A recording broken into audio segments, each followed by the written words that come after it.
കിരീടം, the Rob of righteousness.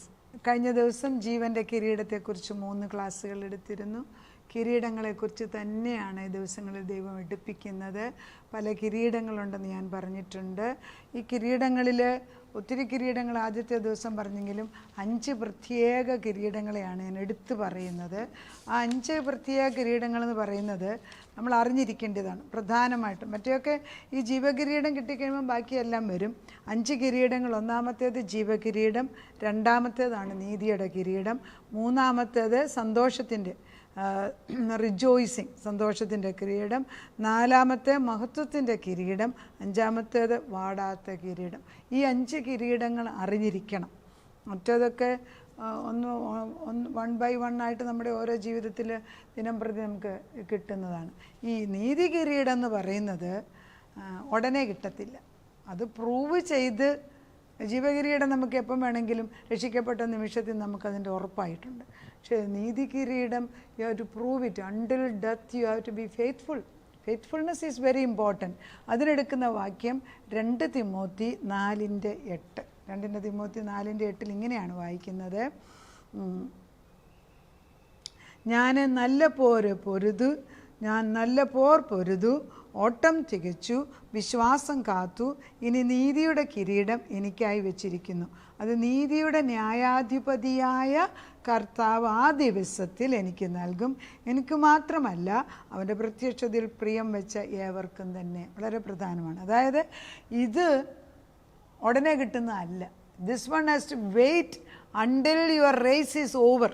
അത് ഓട്ടക്കളത്തിൽ പലരും ഓടിയിട്ട് ഇത് ഓടി ജയിച്ചവർക്ക് മാത്രമുള്ളതാണ്. മറ്റേ ഓടുന്നവർക്കെല്ലാം, ഓടാൻ കയറുന്നവർക്ക് പോലും എല്ലാം നീവൻ്റെ ക്രൗൺ കൊടുക്കുന്നുണ്ട്. ആരെല്ലാം കയറിക്കോളാൻ പറയും. പക്ഷേ ഈ നീതിയുടെ കിരീടം അണ്ടിൽ യു ഫെയ്ത്ത്ഫുള്ളായിട്ട് ഫിനിഷ് ചെയ്യുന്നിടം വരെ ദൈവസന്നിധിയിൽ നിൽക്കുന്നവനാണ് ഈ കിരീടം. പറയുന്നത് ആരാണ്? പൗലോസാണ് പറഞ്ഞത്. എപ്പോഴാണ് പൗലോസ് പറയുന്നത്? പൗലോസ് ഈ സമയത്ത് Paul was in prison in Rome. Henceforth there is laid up for me a crown of righteousness, which the Lord, the righteous judge, shall give me at that day, not to me only, but also unto all those who love him. അതായത് ദൈവത്തെ സ്നേഹിക്കുന്ന എല്ലാവർക്കും, വിശ്വസ്തയോടെ ഓടിയവർക്കെല്ലാം ഇത് കൊടുക്കും. ഇത് എഴുതുമ്പം പൗലോസ് റോമാ പ്രിസണിനകത്ത് കിടക്കുകയാണ്. നാളെ പൗലോസിൻ്റെ തല എക്സിക്യൂട്ട് ചെയ്യും, വെട്ടിമാറ്റുന്ന ദിവസമാണ്. തല ബിഹെഡ് ചെയ്താണല്ലോ അന്ന് കൊല്ലുന്നത്. അങ്ങനെ ഇരിക്കുന്ന സമയത്ത് ഈ നീതിയുടെ കിരീടം കിട്ടും. അപ്പം പൗലോസ് നാളെ എന്നെ തൂക്കക്കയറ്റും, എൻ്റെ തല വെട്ടി മാറ്റും എന്നൊന്നും അല്ല ചിന്തിക്കുന്നത്. പൗലോസിൻ്റെ ചിന്ത മുഴുവനും ഇത് കഴിയുമ്പം ദൈവത്തിൻ്റെ നീതിയുടെ കിരീടം എൻ്റെ തലയിൽ എന്നേക്കുമായിട്ട്, അതായത് ഈ ലോക ജീവിതം തീർന്നു, പൂർത്തീകരിച്ചു. അതുകൊണ്ടാണ് പൗലോസിന് പറയാനിടയായത്, ഞാൻ ഓട്ടം തികച്ചു എന്ന്. ആർക്ക് പറയാൻ ഒക്കുമോ അങ്ങനെ? നമുക്ക് പറയാൻ ഒക്കുമോ? നമുക്ക് പറയാൻ ഒക്കുമോ? ദൈവം ആഗ്രഹിക്കുന്നുണ്ടല്ലോ. അതുകൊണ്ടാണല്ലോ പറയുന്നത് നല്ല പോർ പൊരുതുമെന്ന് ഇന്ന് തീരുമാനിക്കുക. അതിപ്പം ഞാനിപ്പോൾ എല്ലാം ചെയ്ത് കഴിഞ്ഞിട്ട് ശരിയാണ് നമ്മുടെ മനസ്സുകൊണ്ട് നമ്മൾ പറയാറുണ്ട്. അതൊരു കമ്മിറ്റ്മെൻറ്റാണ്, അല്ലെങ്കിൽ ഒരു കവനൻ്റാണ്. അതാണ് ഈ ഉടമ്പടി എടുക്കുക എന്ന് പറഞ്ഞ് ഇപ്പം കുറേ പുതിയ ദൂതുകൾ വരുന്നേ കേട്ടോ. ഉടമ്പടി എടുത്തു, അവിടെ പോയി എടുത്തു, ഇവിടെ പോയി. ഉടമ്പടി എന്ന് പറയുന്നത് ദൈവവുമായിട്ടുള്ളൊരു ബന്ധം പുതുക്കുകയാണ്. നമ്മൾ ദൈവമായിട്ട് ഉടമ്പടി എടുത്തതാണ് രക്ഷിക്കപ്പെട്ടപ്പോൾ, അല്ലെങ്കിൽ നമ്മൾ രക്ഷിക്കപ്പെടുന്നില്ല. ഈ വീണ്ടും നമ്മൾ മറന്നുപോയിരിക്കുന്ന ഈ സത്യം, നമ്മൾ ഓൾറെഡി രക്ഷിക്കപ്പെട്ട ജനം, അതൊന്നും കൂടെ ഉറപ്പിക്കുമ്പോൾ നമുക്കൊരു ബലം കിട്ടും. അതായത് മകനാണെന്നുള്ള ബോധം ഒരിക്കലുണ്ടായത് മറന്നു പോകും കുറച്ച് കഴിയുമ്പോൾ. ജീവിതം അങ്ങനെയാണ്. പിന്നെ ഒരു ദിവസം ദൈവം വീണ്ടും വിളിക്കുമ്പം തിരിച്ചു വരും. അതൊരു ഉടമ്പടിയിലേക്ക് തിരിച്ചു വരവാണ്. അതുകൊണ്ട് പുതിയ ഉടമ്പടി എടുത്തത് കൊണ്ട് ആ കാര്യം കിട്ടിയെന്നൊക്കെ ഓരോരുത്തർ പറയുമ്പോഴേ, ഉടമ്പടി നീ മറന്നത് ദൈവത്തിൻ്റെ കുഴപ്പമല്ല, നമ്മുടെ കുഴപ്പം. പക്ഷെ പൗലോസ് പറയുന്നത് ഞാൻ നല്ല പൊരുതിന്ന് ഒരിക്കലും മറന്നിട്ടില്ല. പൗലോസിനെ വിളിച്ച നിമിഷം തൊട്ട് പൗലോസ് വിശ്വസ്തത കാണിച്ചു. അതിനു മുമ്പുള്ള ജീവിതം എന്താണെന്നുള്ളത് ദൈവം നോക്കുന്നില്ല. അത് നമ്മൾ മനസ്സിലാക്കണേ. പലരും രക്ഷിക്കപ്പെട്ട് കഴിഞ്ഞിട്ട് അതിനു മുമ്പുള്ള പാപജീവിതത്തെക്കുറിച്ച് പറഞ്ഞ് അയ്യോ അതാ ഇത് പറയുമ്പോൾ പൗലോസ് അങ്ങനെ പറയുന്നതായിട്ട് ഇവിടെ കാണുന്നില്ല.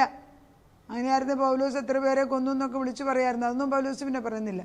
പൗലോസ് പറയുന്നത് ഞാൻ നല്ല പോര് പൊരുതു, ഓട്ടം തികച്ചു, വിശ്വാസം കാത്തു, ഇനി നീതിയുടെ കിരീടം എനിക്കായി വെച്ച്. എൻ്റെ അല്പം മുമ്പ് കൂടെ വായിക്കാം. അപ്പോൾ crown of righteousness is A reward for the faithful people. വിശ്വസ്തത കാണിക്കുന്നു.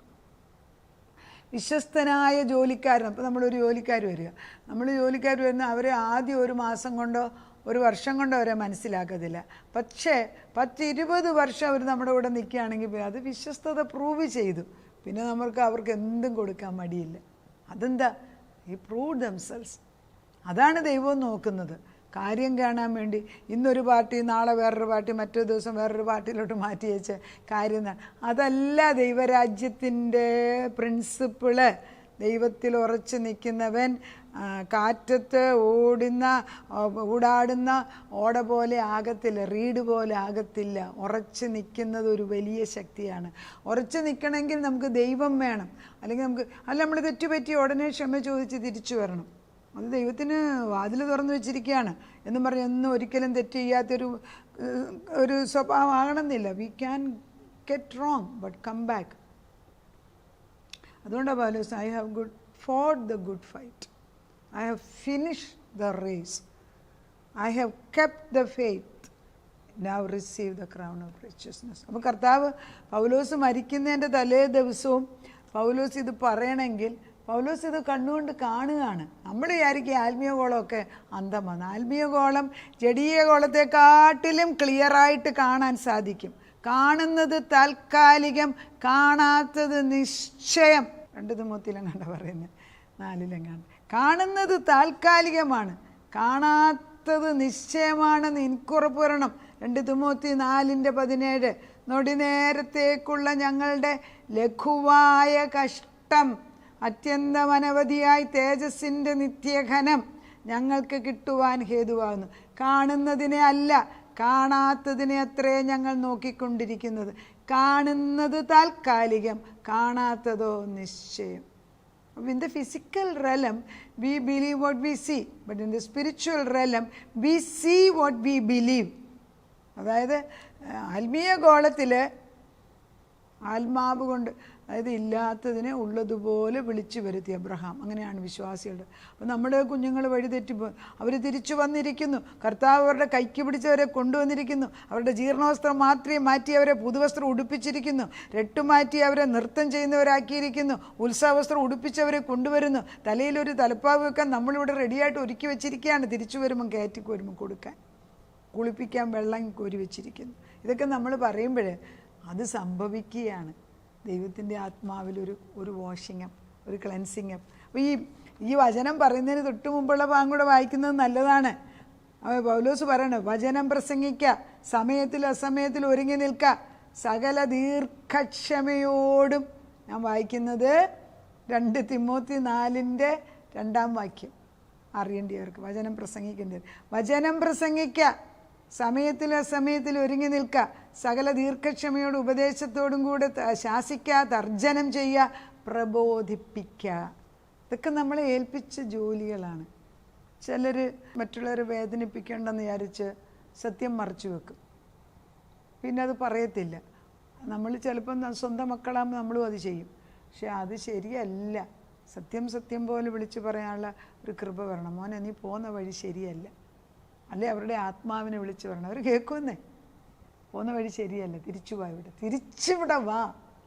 അങ്ങനെ പറയാനുള്ള ശക്തി പരിശുദ്ധാത്മാവ്. ഒരു സ്ത്രീയെ, അമേരിക്കൻ സ്ത്രീയാണ്, ഒരു നല്ല പാട്ട് പാടുന്ന സ്ത്രീയാണ്. അവരുടെ മോള് കല്യാണം എല്ലാം കഴിച്ച്, അവർക്ക് കുഞ്ഞുണ്ടോയെന്നറിയത്തില്ല. കല്യാണം കഴിച്ച് കഴിഞ്ഞ് കുറച്ച് കഴിഞ്ഞപ്പോൾ അവർക്ക് ഈ വിശ്വാസ ജീവിതം വേണ്ടെന്ന് പറഞ്ഞാൽ അവർ ഹിപ്പിയെ പോലെ ജീവിക്കാൻ തുടങ്ങി. ഈ അടുത്തിടെ നടന്ന സംഭവം. ഇപ്പോൾ ഹിപ്പി പോലെ ജീവിച്ച് ഭർത്താവിനെയും വേണ്ട, വീടും വേണ്ട, അവർ ഇറങ്ങി അങ്ങ് പോയി. കുറേ നാളായി പാവം പിടിച്ച ഭർത്താവ് നോക്കിയിരിക്കുക അവർ തിരിച്ചു. കാരണം അമ്മായിമ്മ ഒരു നല്ല സ്ത്രീയാണ് ദൈവത്തോട്. അപ്പോൾ അവർ എൻകറേജ് ചെയ്യും, വരുവോള് തിരിച്ചു വരും. കുറേ വെയിറ്റ് ചെയ്തിട്ട് കാണാതായപ്പം ഈ മനുഷ്യൻ ഒരു ദിവസം അമ്മായിമ്മയ്ക്ക് മെസ്സേജ് ഇട്ടു, എനിക്കിനി വെയിറ്റ് ചെയ്യാൻ വയ്യ, ഞാൻ വെയിറ്റ് ചെയ്ത് നോക്കി മടുത്ത്, അവളിനി തിരിച്ചു വരും തോന്നുന്നില്ലെന്ന്. ഈ അമ്മ വളരെ ദുഃഖത്തോടെ കരയാൻ തുടങ്ങി. ഒരു കാറെടുത്തിട്ട് ചുമ്മാ അങ്ങ് ഓടിക്കാൻ തുടങ്ങി. കാരണം എങ്ങോട്ടൊന്നും അറിയത്തില്ല, എന്ത് ചെയ്യണമെന്ന് അറിയത്തില്ല, കൊച്ചെവിടെന്ന് അറിയത്തില്ല, പ്രായമുള്ള പെൺകുട്ടിയാണ്. അങ്ങനെ ഒരു കരഞ്ഞു. ഒരു സ്ഥലത്ത് ചെന്നപ്പോൾ ദൈവത്തിൻ്റെ പരിശുദ്ധാത്മാവ് നിർത്താൻ പറഞ്ഞു. നിർത്തി വെച്ച് ഒരു കർത്താവ് ദൈവത്തിൻ്റെ ആത്മാവ് പറഞ്ഞു, ഉറക്കെ വിളിച്ച് പറ, എൻ്റെ മകളിപ്പോൾ തിരിച്ചു വരുന്നു, സുബോധത്തോടെ തിരിച്ചു വരുന്നു എന്ന് പറഞ്ഞ് ഉറക്ക അവർ നിലവിളിച്ച്, ആരും കേൾക്കാത്ത ഒരു സ്ഥലത്ത് ഉറക്ക നിലവിളിച്ച് അവർ തിരിച്ചു വന്നു. വിതിൻ 2 വീക്സ് ആ പെൺകുട്ടി, ആ മകൾ തിരിച്ചു വന്നു. ഇന്നിപ്പോൾ അവൾ വലിയ സുവിശേഷകയായിട്ട് ദൈവപ്രവർത്തനം നടത്തുന്നു. ഒരമ്മ ദൈവത്തിൻ്റെ ശബ്ദം കേട്ട് അനുസരിക്കുകയാണ് ചെയ്തത്. മകൾ ചൊവ്വായതൊന്നും അല്ല, അമ്മ ദൈവശബ്ദം കേട്ട്. അതാണ് നമ്മളോടും ദൈവം പറയുന്നത്. അബ്രഹാം അനുസരിച്ചതാണ് ഇസഹാക്കിന് അനുഗ്രഹം വന്നത്. അപ്പോൾ എന്തുമാത്രം തലമുറകളുടെ മുമ്പിലുള്ള പ്രാർത്ഥന നമ്മുടെ അടുത്ത തലമുറയ്ക്ക് പ്രയോജനമാകുന്നെന്ന് മനസ്സിലാക്കിയാൽ ഈ പ്രായം ചെന്ന മനുഷ്യർക്ക് സമയമില്ല അത് കണ്ട് TV കണ്ട് സീരിയൽ കണ്ട് കളയുന്നത് ശരിയല്ല. പകരം കുഞ്ഞുങ്ങൾക്ക് നമ്മുടെ കുഞ്ഞുങ്ങൾ ശരിയാണ്, ബാക്കിയുള്ള കുഞ്ഞുങ്ങളുണ്ടല്ലോ, സഹോദരി സഹോദരന്മാരുടെ ഉണ്ടല്ലോ, സഹോദരനുണ്ടല്ലോ, അവർക്ക് വേണ്ടിയൊക്കെ പ്രാർത്ഥിക്കണം. കർത്താവ് പറയുന്നത് എങ്ങനെയാണ്? പൗലോസ് പറയുന്നത് എന്തെങ്കിലും അതായത് നമ്മൾ പ്രബോധിപ്പിക്കണമെന്നും തർജ്ജനം ചെയ്യണം, ഉപദേശം കൊടുക്കണം. എന്താണ്? പത്യോപദേശം പൊറുക്കാതെ കർണരസമായത് സ്വന്തം മോഹങ്ങൾക്കൊത്തവണ്ണം ഉപദേഷ്ടാക്കന്മാരെ പെരുക്കുകയും സത്യത്തിന് ചെവി കൊടുക്കാതെ കെട്ടുകഥ കേൾപ്പാൻ തിരികെയും ചെയ്യുന്ന കാലം വരും. കറക്റ്റല്ലേ? എന്താണ് പറയുന്നത്? അതായത് അവർ നമ്മുടെ ചെവിക്ക് ഇഷ്ടമുള്ള കാര്യം കേൾക്കുന്ന കുറേ ഉപദേശിമാരെയും അല്ലെങ്കിൽ പ്രബോധനം കൊടുക്കുന്നവരും ഉണ്ടാക്കി വെച്ചിട്ടുണ്ട്. അവർ പറയുന്നിടത്തോട്ട് ഞാൻ പോകും, അപ്പോൾ അവന് പ്രശ്നമില്ലല്ലോ. പക്ഷെ ദൈവം പറയുന്നത്, പൗലോസ് തന്നെ പറയുകയാണ്, അങ്ങനെ ചെയ്യുന്ന ഒരു കാലം വരുമെന്ന്. അതാണ് ഇപ്പോഴത്തെ കാലം. സത്യം ആർക്ക് കേൾക്കണം? നീയോ സകലത്തിലും നിർമ്മതൻ. നിർമ്മതൻ മീൻസ് നീ നിൻ്റെ തലയെ ഉറപ്പിച്ച് നിർത്തണം, വിശ്വാസത്തിൽ ഉറച്ചു നിൽക്കണം. നീ സകലത്തിലും നിർമ്മതനായിരിക്കുക, കഷ്ടം സഹിക്കുക, സുവിശേഷൻ്റെ പ്രവൃത്തി ചെയ്യുക, നിൻ്റെ ശുശ്രൂഷ നിറപടിയായി നിവർത്തിക്കുക. അതാണ് ഞാനും പറയുന്നത്. നീതിയുടെ കിരീടം കിട്ടേണ്ടിയവർ പ്രശ്നമോ ചലഞ്ചുകളോ മരണമോ നാളെ എൻ്റെ തല വെട്ടിമാറ്റുമെന്നോ പേടിയൊന്നും പൗലോസിനില്ലായിരുന്നു. പൗലോസ് ഉറച്ചു നിന്ന ദൈവത്തിൻ്റെ ആത്മാവ്. അപ്പോൾ the crown is made of pine. പണ്ട് കാലങ്ങളിൽ വാടുന്ന കിരീടമാണ് കൊടുത്തുകൊണ്ടിരുന്നത്. പക്ഷെ ഇന്ന് ഈ നീതിയുടെ കിരീടം ഒരിക്കലും വാടത്തില്ല. The crown is made of pine or olive branches or leaves. അത് വലിയ എക്സ്പെൻസീവ് ഒന്നും അല്ലായിരുന്നു, വില കുടിപ്പിച്ചു. പക്ഷേ അത് കിട്ടുന്ന ആളുടെ കഴിവും അവൻ്റെ കമ്മിറ്റ്മെൻറ്റും അവൻ്റെ ഡിസിപ്ലിനും അവൻ്റെ സെൽഫ് കൺട്രോളും എല്ലാം മാനിച്ചിട്ടാണ് ഈ ഒളിമ്പിക്സിൽ ഇങ്ങനെയുള്ള കിരീടങ്ങൾ വെച്ച് കൊടുക്കുന്നത്. പക്ഷേ ഈ പറയുന്ന കിരീടം ഉണ്ടല്ലോ, ഈ പൗലോസ് ഇപ്പം പറയുന്ന നീതിയുടെ കിരീടം വാടത്തില്ല. അതെൻ്റെ തലയിൽ, നിങ്ങളുടെ തലയിലൊക്കെ മരണസമയത്ത് അപച്ചും കൊണ്ടുവന്ന് വെച്ച് തരും. കാരണം ഫെയ്ത്ത്ഫുള്ളായിട്ട്, അതായത് വിശ്വാസത്തിൽ നമ്മൾ നല്ല പോരാടി ജയിച്ചവരാണ്. അതുകൊണ്ടാണ് ആ വാക്യത്തിന് നല്ല പോര് പൊരുതി ഒട്ടം തികച്ച് വിശ്വാസം കാത്തു, ഇനി നീതിയുടെ കിരീടം എനിക്കായി. അപ്പോൾ ഇനി വരാൻ പോകുന്ന ഒരു കിരീടത്തെക്കുറിച്ചാണ് പറയുന്നത്. പക്ഷേ ഉറപ്പുള്ളവരായിട്ട് നിൽക്കുക. ആ വലിയ കിരീടം നമുക്ക് വേണ്ടി, ജീവൻ്റെ കിരീടം കിട്ടിയവർക്കാണ് ഇതൊക്കെ കേട്ടോ, അല്ലാത്തവർക്കല്ല. പ്രാർത്ഥിക്കുക. നാഥ, ജീവൻ്റെ കിരീടം കിട്ടിയവർക്ക് പല കിരീടങ്ങൾ പ്രാപിച്ചെടുക്കാനുണ്ട്. പൗലോസ് എബ്രായ ലേഖനത്തിൽ എഴുതിയിട്ടുണ്ട്, 6-ാം അധ്യായത്തിൽ, ആദിപാഠങ്ങളിൽ നിൽക്കാതെ ഉന്നതമായ ജ്ഞാനം പരിജ്ഞാനമുള്ളവരായി മാറാൻ പരിശുദ്ധാത്മാവ് ആഗ്രഹിക്കുമ്പോൾ നീതിയുടെ കിരീടം കിട്ടണമെങ്കിൽ അന്ത്യത്തോളം പൊരുതണം. അങ്ങനെ പൊരുതിയ പൗലോസ് വ്യക്തമായിട്ട് എഴുതിയിരിക്കുകയാണ്, ഞാൻ നല്ല പോരാട്ടം പോരാടിയെന്ന്. അത് ഓട്ടം തികച്ചു, വിശ്വാസം കാത്തു. ആർക്ക് പറയാൻ സാധിക്കും? ദൈവമേ, ആത്മാവില്ലാത്ത ഒരാൾക്കത് പറയാൻ പോലും ഒക്കത്തില്ല. ഓട്ടം തികച്ചു, വിശ്വാസം കാത്തു, ഇനി നീതിയുടെ കിരീടം. കർത്താവ് അവരുടെ തലയിലേക്ക് ആ നീതിയുടെ കിരീടം വെച്ച് കൊടുക്കുമ്പോൾ എന്നാ ഒരു പ്രഭയാണ്, എന്നോ ഒരു ശോഭയാണ് ആ മുഖത്തിന്. ആ പ്രഭ കണ്ടുകൊണ്ട് ഞങ്ങൾ അറിയാതെ അതിൻ്റെ അടുക്കലോട്ട് ഓടി വരും. എത്ര പേര് വാങ്ങിച്ചെടുക്കുമെന്നുള്ളത് അറിഞ്ഞുകൂടാ. പക്ഷേ വചനം അയക്കുകയാണ്, നിരന്തരം അയച്ചുകൊണ്ടിരിക്കുക. വചനം ചെന്ന് കൊണ്ടിട്ട് പ്രവർത്തിച്ചിട്ട് അനേകം മക്കൾക്ക്, എസ്പെഷ്യലി പ്രായം ചെന്നവർ, സമയം ചുമ്മാതെ കളയാതെ വചനങ്ങൾ കേട്ട് കർത്താവിൻ്റെ സന്നിധിയിൽ നിന്ന് ഈ ജീവൻ്റെയും നീതിയുടെയും കിരീടം ഉറപ്പിക്കാൻ തക്കവണ്ണം പ്രവർത്തിക്കട്ടെ. അതങ്ങനെ ഒരു മനസ്സിനൊരു മാറ്റം വരുത്തുന്നതിന് നന്ദിയോടെ ഒരു പുതിയ ഉടമ്പടി പോലെ ഒരു കയറി വരട്ടെ. പക്ഷേ പ്രാർത്ഥന കേട്ട് ഉത്തരം തന്ന് ഞങ്ങളെ അനുഗ്രഹിക്കും, അവിടെ തലമുറകളെ അനുഗ്രഹിക്കും എന്നുള്ള ഉറപ്പാണല്ലോ കർത്താവേ. അല്ലെങ്കിൽ ഞങ്ങൾ പ്രാർത്ഥിക്കുന്നു അതിനു വേണ്ടി. പ്രാർത്ഥന കേൾക്കുന്ന ദൈവം, ഞങ്ങളുടെ യാചനകൾക്ക് ഉത്തരം തരുന്നതിന് നന്ദി. യേശുക്രിസ്തുവിൻ്റെ പുണ്യനാമത്തിൽ തന്നെ ആമേൻ.